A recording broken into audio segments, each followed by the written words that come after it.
touring with the army in Chad. This was an individual goal by a very wholehearted player. 3-11 to 10 points. Emphatic. Jamie Nagle. Big jump in the air there by Oisin Goff. Didn't get anywhere with it. Instead it's Tomas Connors. Back in here to Kevin Moran.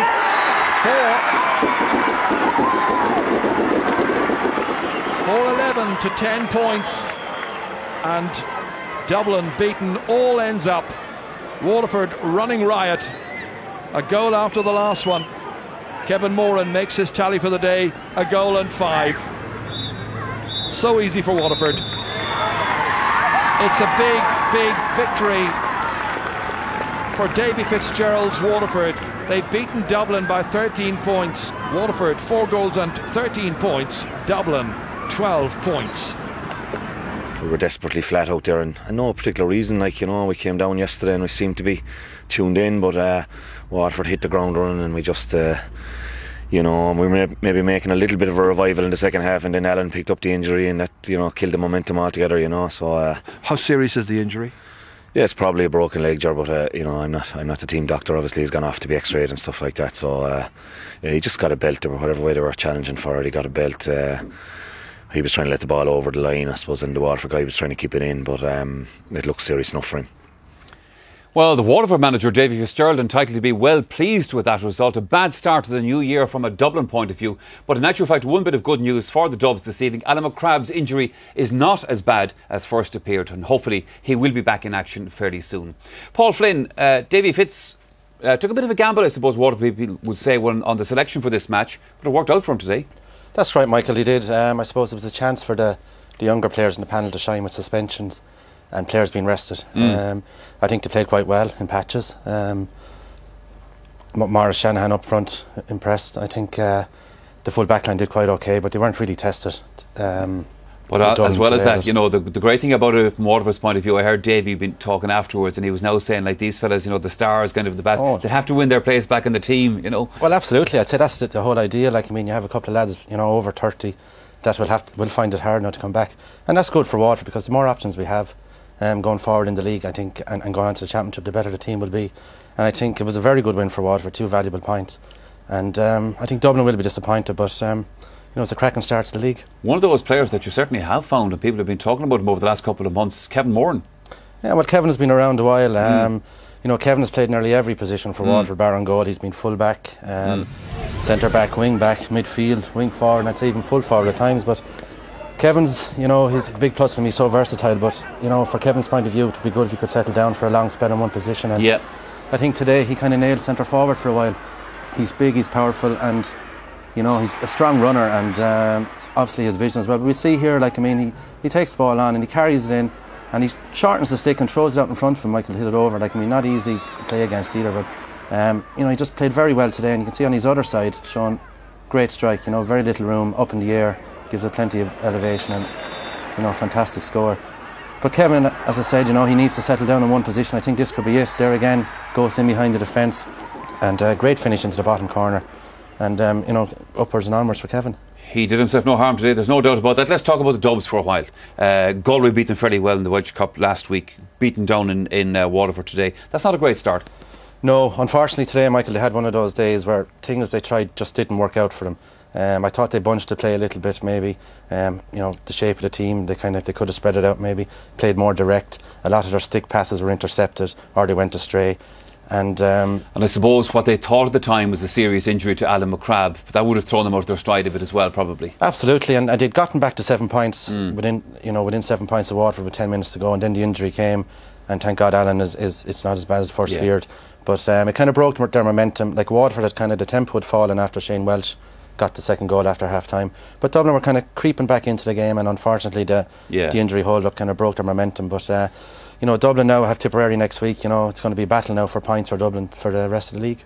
Alright, Paul, thanks for that. Right now here on Sunday Sport, we're going to take a commercial break. In the second part of the programme, we'll be turning our attention to football, the All-Ireland Club semi-final between the Munster champions Kilmurray-Ibrickane and the champions of Leinster, Portlaoise. We'll see you again shortly. Welcome back again to Sunday Sport. Now, later in the programme, we'll be discussing the new disciplinary procedures in the GAA. But right now, we're going to turn our attention to football. Now, both club semi-finals had been down for decision this afternoon, but the Corofin St Galls match also became a victim of the weather. Decision on the refixture to be made tomorrow. Well, fortunately, the other semi-final did go ahead. This one had Portlaoise up against the champions of Clare and Munster, Kilmurray-Ibrickane. Well, the Clare men had a tricky encounter in London the last day out. Could they now make it all the way to the final? The commentator at the Gaelic grounds in Limerick is Marty Morrissey.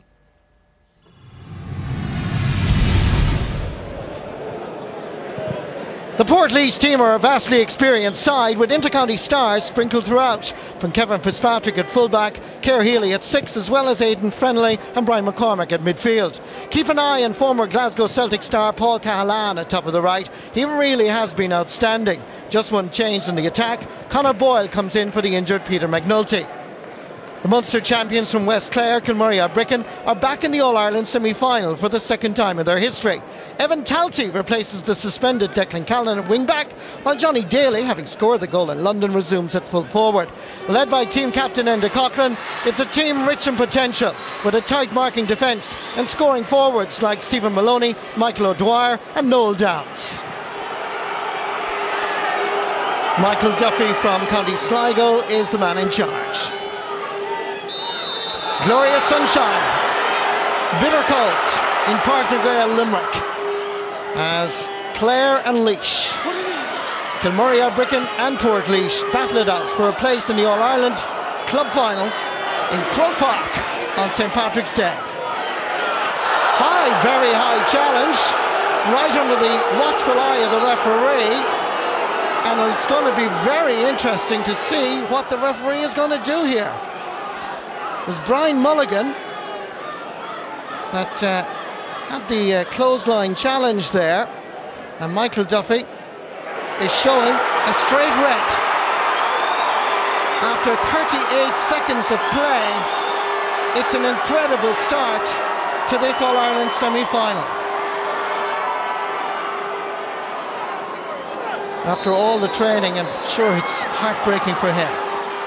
Now, Kilmurray-Ibrickane, Michael O'Dwyer sends it over the bar. It's a great start for the Munster champions.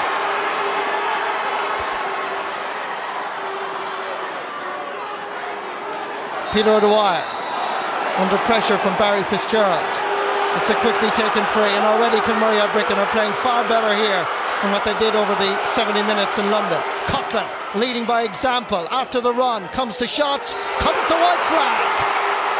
Much maligned Kilmurray-Ibrickane after that performance against Tyrconnell Gaels. They were seen as the weakest of the 4 All-Ireland semi-finalists, but you have to say they have started in really brilliant fashion. This is Evan Talty, wearing 18. Flicks it back but gives it straight to Portlaoise player. Trying to get inside the cover. Good marking by Kilmurray. Still Portlaoise with the possession. Gives it back out. Faris Kieran Lillis calling for it out. Further out the field is Boyle. This is Brian McCormack trying to make an angle as Portlaoise tried to put the pressure on. Takes the shot. It's a good one. The captain shows his class. John Mulligan, manager of Portlaoise.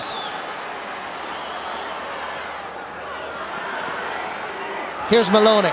To his right is Peter O'Dwyer. Still Maloney. Far as Noel Downs. Good in these kind of positions. It's high. It's over the bar. Some would say he's the Declan Brown of Clare. Ball is pumped in towards Michael O'Dwyer. Inside is Johnny Daly. O'Dwyer will go on to his right. Flick it over the bar. Michael O'Dwyer shows his class. Shane Hickey in towards Michael O'Dwyer. Noel Downs is outside him. Still O'Dwyer causing problems. Still O'Dwyer tries to flick it back. It's still there. The referee is watching. O'Dwyer gets it back first. Noel Downs gets a boot to it. It's high, and it's another white flag for Kilmurray, and another point for Noel Downs.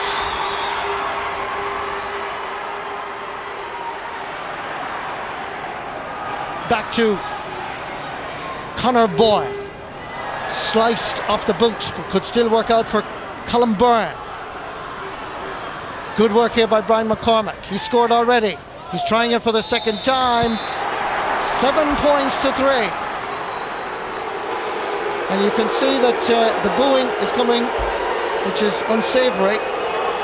But it is something, obviously, that Portlaoise feel very strong about. Not nice. Over the far side is Noel Downs. He'll turn on to his right.